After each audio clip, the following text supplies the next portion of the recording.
So we're going to be talking about volume of prisms and cylinders in this video. We talked about surface area last time, which is about how much paint or space an object takes up on surface, whereas volume is how much space there is on the inside of the object. So again, if we have this box here, surface area would be as if I was trying to paint the entire outside of this box. So let's say I was choosing green paint there, and I want to paint the top, the front, the side, the bottom, the back, the other side. If I wanted to paint all the way around it, that would be a surface area problem. But if I wanted to fill the box with something, like say I wanted to fill the box with water, so I wanted to fill it up from bottom to top, just going up and up and up and up and up and up and up, that would be more of a volume question because I'm filling the box up inside with something, usually water or a gas or something like that. That concerns the volume of the object. So the key difference between surface area and volume is that surface area deals with the outside, whereas volume deals with the inside. Surface area is outside painting, outside um, covering, stuff like that, whereas volume is filling something up from the inside in most cases. So we'll start with the prism because prisms are typically a little bit easier to get your head around.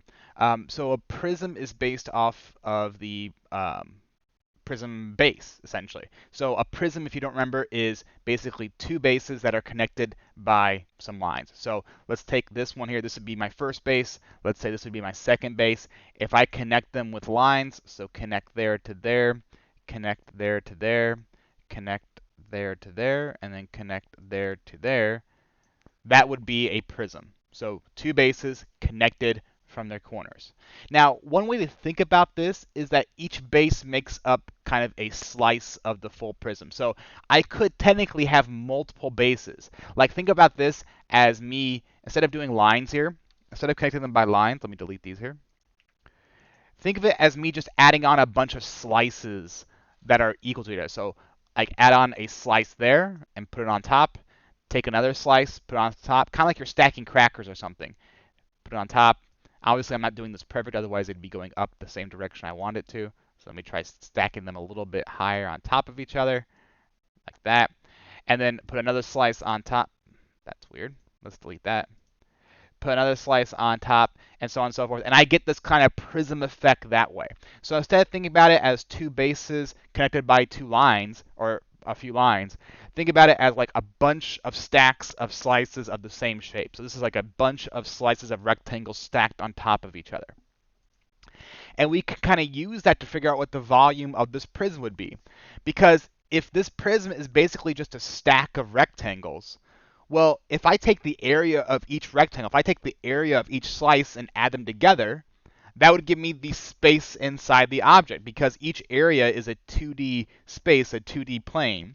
If I put a bunch of those areas on top of each other, I get a 3D space. So if I stack areas on top rather than left and right, I can get a three-dimensional space, which is a volume. So instead of doing this, like if I clone this here, and then I clone again. So instead of stacking areas side by side like that, oops. So this would be increasing and getting more area, right? So I'm getting more and more area by stacking them like that. Instead of stacking them side by side, if I stack them on top of each other, if this was like coming out of your computer screen, think about it as like a 3D object, that would give me a volume type measurement rather than an area type measurement when I add them together. If I add all these areas together, I get another area, a 2D space.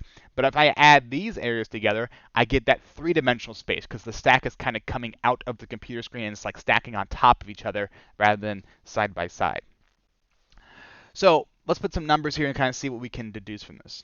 So this is a prism that's kind of been hollowed out, and this is kind of like the image of one slice. So again, this entire prism is made up of a bunch of these kind of blue slices here stacked on top of each other at sort of an angle here because it's kind of an angled prism there. But think about this prism as a bunch of these slices stacked on top of each other going up and down to make this sort of box effect.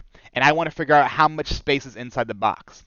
Well, if I figure out how much area is inside this prism or inside this rectangle, and I just add up how many slices there are, then I can get the volume. So let's figure out what the area of this rectangle is here. It's a 5 because this line right here is 5. So that means that this line right here is also 5. by 2, because this height right here, that's going to be the same as this height. It's going to be the same as this height, so 2. So it's a 5 by 2 rectangle, which gets us 10. Now, how many slices does it take? And this is where it gets a little bit weird, because technically it takes infinite number of those, right? Because we're thinking of a slice as length and width. A slice really has no depth to it, so you can't really add them together because they're so thin that you can't measure it. So instead of like counting them up, we're going to multiply this by how high the stack is. So we know that this stack should be 9 meters high, right? Or 9 meters tall or 9 meters long, however you want to describe it there. But each of these rectangles, we're going to stack them on top of each other until we get a total of 9 meters in height or length or width or however we want to call that measurement there. So I'm going to multiply this by 9. So instead of adding 10 plus 10 plus 10 plus 10 plus 10, I'm simply going to multiply it by 9 to think about it as this much area times 9 meters of stacks. So this is 10 meters squared because it's an area measurement. So I'm going to take 10 meters squared, that area, and stack it up 9 meters high. So 10 meters squared of area stacked up 9 meters high. So this is the area times the height, which will give me 90, and this won't be meters squared anymore, it'll be meters cubed because I have 2 meters over here. I have 1 meter over here in terms of label, so this will be 3 meters total. Because again, when you multiply labels, their exponents go up. So this would be 9 meters cubed, which would be my volume of this prism here. So again, the way we got this is we thought about it as that rectangular slice stacked up 9 meters tall. So we found the area of that rectangular slice, times it by however tall it's going to be, and that's where we end up with our 90 meters cubed. Now, some of you might be thinking, and the answer is yes, you could also slice it this way. So if I erase some of my numbers there. Whoops, I didn't want to erase the 9. One more. So let me get rid of this and get rid of these. If I could slice it this way. So I could do a slice like this and slice it that way and say that's 9 by 2 stacked up 5 meters tall. And I get the same answer. 9 times 2 is 18. 18 times 5 is also 90. So again, it doesn't really matter how high your stack is as long as you again, choose the appropriate numbers for the area and then times it by the appropriate height. So in this case, 9 by 2 would be 18, stacked up 5 meters high, would give me 90 meters cubed as well. So you could slice this a few ways. I just chose the easiest one that I felt, which was the 5 by 2 version. Now, that's for a rectangular prism, which is nice, but we have many more prisms than rectangular prisms. We have triangular prisms, we have pentagonal prisms, we have hexagonal prisms. So we want a way to kind of generalize this. Like, how can we get it so it's not just a rectangular prism, but how can we do this for any type of prism? So what we're going to do is look at this process with variables instead of numbers. So we're going to swap out 5, 9, and 2 for simply variables of length, width, and height. So if we go run this problem again here, we have length here, we have width here, and again, we're stacking them up h units high. Now again, some of you might be saying that this is the width, and it really doesn't matter. Think of this as kind of like an angled box, like a box sitting on a ledge or something like that. So it's kind of angled upwards. So this would still be length, width, and then this would be the height of the prism because it connects the two bases. But again, if you want to switch out the W and the H, that's fine. It really doesn't matter. So the volume here, the way we did this is we did length times, well, let me get that L a little bit better there. We did length times width, and that got us my area, and then we times that by height. So for a rectangular prism, the volume formula is just length times width times height. That's for a rectangular prism. Now, unfortunately, that's only for rectangular prisms. This formula right here only applies to rectangular prisms because they're the only prisms that actually have a length, width, and height. Not every prism has a length and a width. Again, if you have a different shape like a triangle, you really don't have a length and a width because triangles really don't have lengths and widths. So what we're going to do is, instead of saying it like this, usually people say it like this. Volume equals capital B times H. And this capital B here stands for the area of the base. So this capital B is not, I hate when I do that. This capital B is not a measurement. that you can measure with a ruler.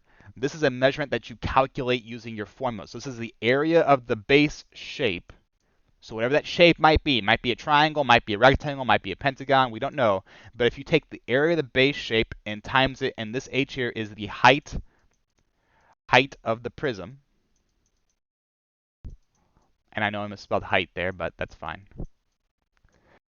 So you take the area of the base shape and times it by the height of the prism, and that will get you your volume. Because again, length times width was just the area of the base. So although this is a rectangular prism, this idea right here would also work for a triangular prism. Because a triangular prism is just a bunch of stacks of triangles. So it'd just be the area of the triangle first, and then times it by the height. So this is how people usually describe the volume of a shape, or at least a prism, is volume of capital B, because again, capital B means that there's a calculation involved. Lowercase b is kind of like the base measure, like you're measuring the base of a rectangle. Capital B stands for area of the base shape. So again, that capital there is actually important. So let's see kind of the difference between a rectangular and a triangular prism. So for a rectangular prism, again, we can think about this as a bunch of slices of rectangles. So think about me slicing this shape like that. So here's one slice of that shape. And I want to find the area of this slice and then times it by the height. So the area of this slice, well, that's going to be 3 across, because again, 3 this way, and then 4 high, so 4 that way. So it'd be 4 times 3 would get me the area of the slice. And then 12 times the number of stacks, which is not really a number, but the measurement of the stacks, which is 10 inches. So 10 will get me 120. And again, my label is inches cubed because it's a 3-dimensional measurement. It's, again, area times another measurement, so it's 3D or 3-dimensional. So we have inches cubed there. Now, again, you could have just done the simple formula for a rectangular prism, the shortcut, which is length times width times height, so just multiply them all together. If you multiply all 3 numbers together, you get the volume when you're dealing with a rectangular prism. Now for a triangular prism, you can't do that because it doesn't work that way because it's not a rectangular prism.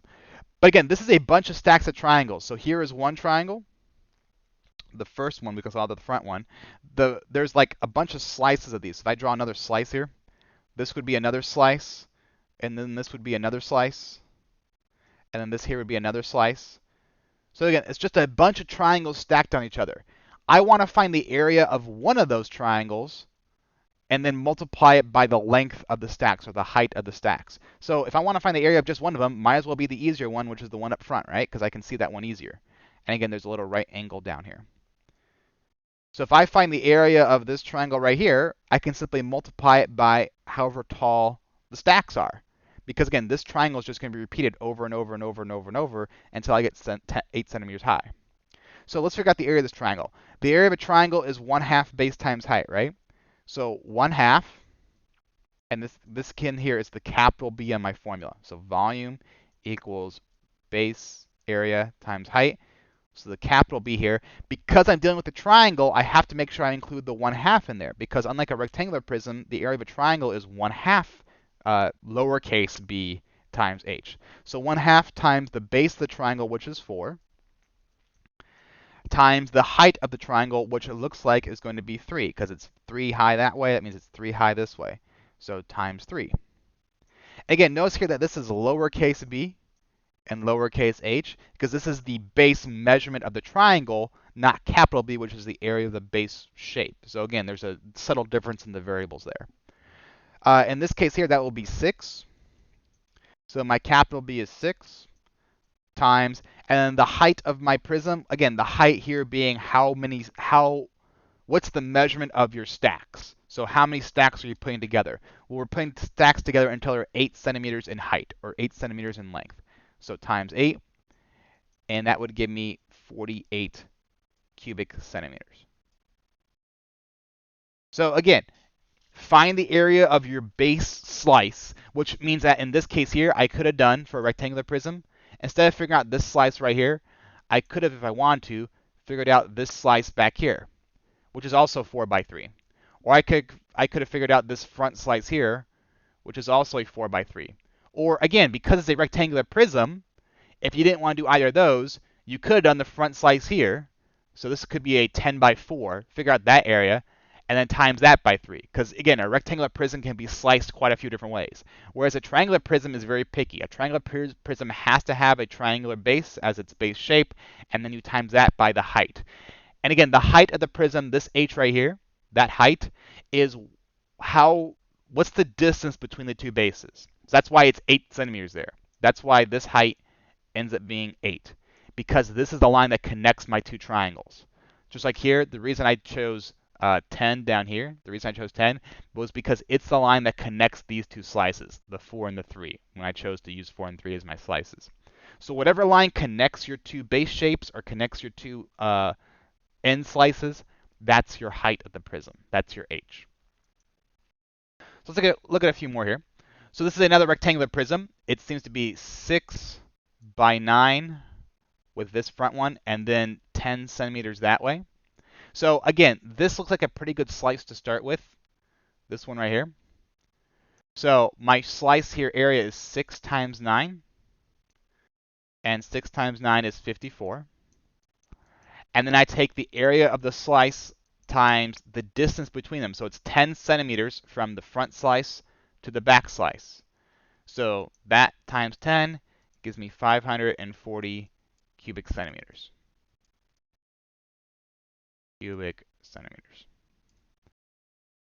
So again, I could have just done 6 times 9 times 10. That's the shortcut version because it's a rectangular prism. But I just wanted to show you that, again, the way I see these, the way you could tackle these, is figure out what's my base slice and then times it by the distance between the two slices.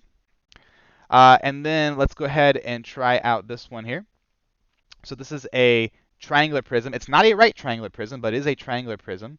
And then the base slice here, it's going to be kind of hard to tell, but let me check this bottom one here, and you'll see why in a second. So this bottom slice, I'm going to count as my base slice.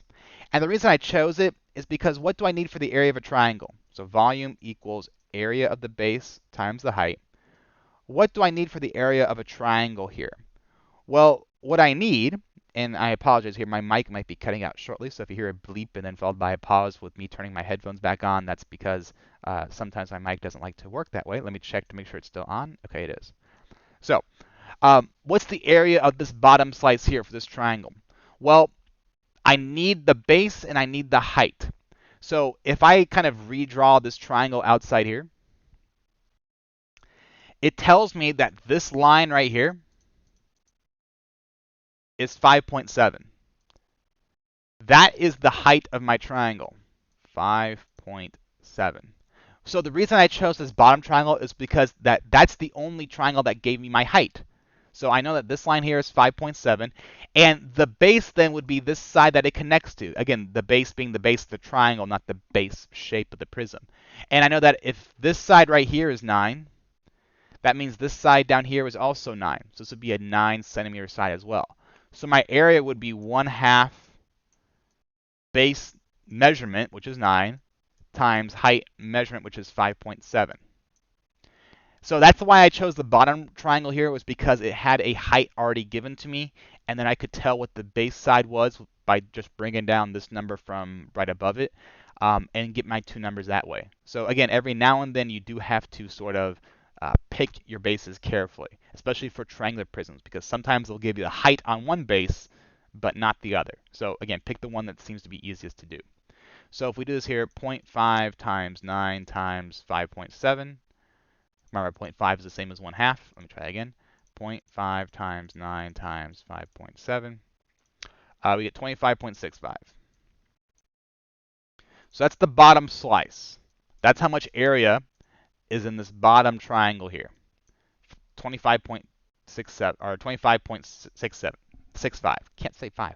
25.65. There we go. So the area of the bottom shape is 25.65 times, and again, how tall is this stack going to be? Well, it's going to be 5 centimeters tall. So times 5. So we take that times 5, and we get 128.25. So 128.25, and again, this would be cubic.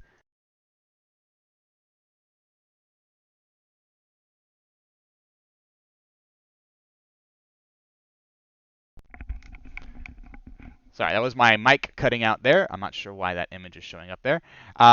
but let me just make sure it's on here again. Yeah, it's on. Okay.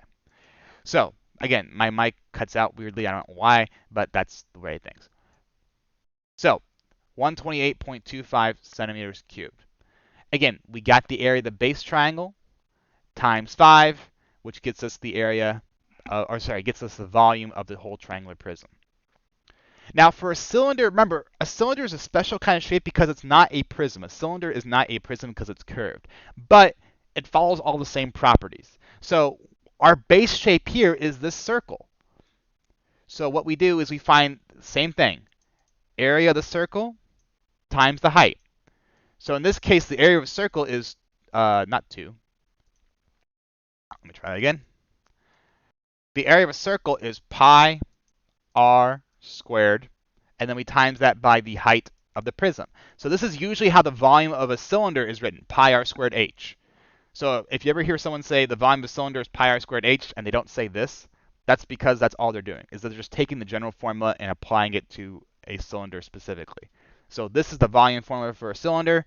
It follows the same pattern though. Find the area of your base circle, pi r squared, and then times it by your height, which in this case is 9. So pi, now again, this is r squared, not diameter. So if this is 6 yards across, we're going to do times 3 squared, and then the height here would be 9, because 9 connects my two circles. Again, whatever line connects your two bases, that's your height. So if my bases are these two circles, then my 9 is going to be the height that connects them. So if we type this in here, we get 3 squared, which is 9, so 3 squared, times 9 again would get 81 pi. So it'd be 81 pi, because again, pi usually goes at the end. Or if they say write it as a decimal and don't round, then we'd get, 254.46900049. So usually they would say to round this to like the nearest second or third decimal spot. So we'll say 254.469. There we go. And this would be yards cubed. So again, cylinders are no different than prisms in terms of how you get their area. They're not prisms because they're curved, but luckily they follow the same formula or the same format, so we can apply the same idea. Area of the base slice, area of the base shape, and then times it by however tall the stacks of those slices are. And that's how we interpret volume. If you have a regular polygon, again, follows the same pattern. It's just that, remember, for a regular polygon, we have that specific formula, that the area of a regular polygon is half of the apothem times the perimeter, or put another way, half of the apothem times the number of sides times the length of sides. So this here is the length of sides, and this is the number of sides. Did it again. There we go. So either one of these formulas work. Let's go ahead and see what they do. So in this case here, we have a regular pentagon. So regular means all sides are equal. So 12 here, 12 there, 12 there, 12 back there, 12 back there. So everything is 12 feet along the pentagon. And then this right here, this 8, that's my apothem. Because remember, the apothem is the line that goes from the center to the edge. So that there is my apothem. So using my formula, the area of this base slice here, this bottom slice, so volume equals B times H. The area of that bottom slice is going to be 1/2 times the apothem. Now, they don't give me the perimeter, so I'm just going to use this formula over here. Times the number of sides, well, 1, 2, 3, 4, 5. So there's 5 sides. Times the length of the side. Well, in this case, the length of the side is 12, so times 12. If they told me that the perimeter of this bottom shape is 60, then I can just go ahead and use 1/2 8 times 60. But if they don't, then I have to kind of count how many sides there are and figure out how long each side is and do it myself. So 1/2 times 8 times 5 times 12 is indeed 60. Half of 8 is 4 times 60, and that'd be 240. So that's the area, that's feet squared. That's the area of the bottom base. If I want the volume, I would times that by the height connecting them, which is 22. So 240 times 22, which equals 240 times 22, which gives me 5,280. So 5,280 feet cubed. Again, volumes tend to be pretty big because you're multiplying lots of stuff together. So if you get a really large number, it doesn't necessarily mean you're wrong. Doesn't mean you're right either, but don't freak out if you get something like 5,000 from relatively small beginning numbers, because again, that does kind of happen with volume. But like I said, same idea. Find the area of the base slice, times it by however tall it is, and there's your volume of the prism. And then one last thing to note here is that it doesn't matter whether your prism's nice straight up like this, which is called a right prism, or if it's slanted like this, which is called an oblique prism. Because these two have the exact same procedure. So this procedure we just talked about works if your prism is right up and down, or if it's slanted a little bit off center. Because think about it as if this was a stack of papers.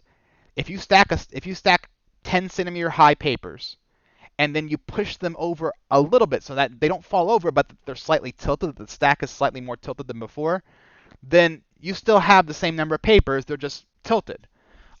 So it doesn't really matter whether you tilt the cylinder the cylinder or the prism, or how far you tilt it, as long as you have the same height and the same base, then you're good. The only difference in an oblique prism is that the height is not usually a part of the prism. So here, this 10 centimeters, that would technically speaking be my height because it tracks the distance between my top and bottom bases. Whereas over here, the 10 centimeters is on this side here. It's a dotted line because, again, the height usually tells you how tall something is. Well, if this is the bottom of my shape and that's the top of my shape, the height would be this distance here, not this slanted distance. This slanted distance would not be 10 and it would not be my height because the height has to be a straight up and down measurement. So the height is always straight up and down, even if your prism is slanted. It's just that means that sometimes it's on the edge of your prism rather than like directly on a side. So just be aware of that. For an oblique prism, the height might be slightly off of the shape, but it doesn't matter. It's still the same procedure. Once you get your height, you find the area of one slice, you times it by the height of the prism, and then you get your entire volume. So both of these would be 100 cubic centimeters 100 cubic centimeters of volume.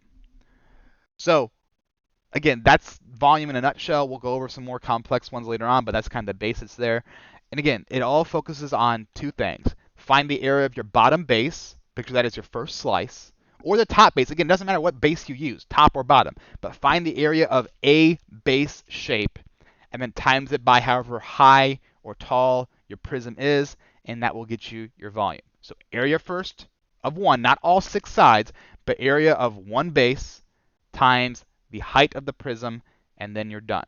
So kind of a 2-3 step procedure depending on how you count it. That's it for this video. Hope it helped you out. As always, have a good, nice, safe day.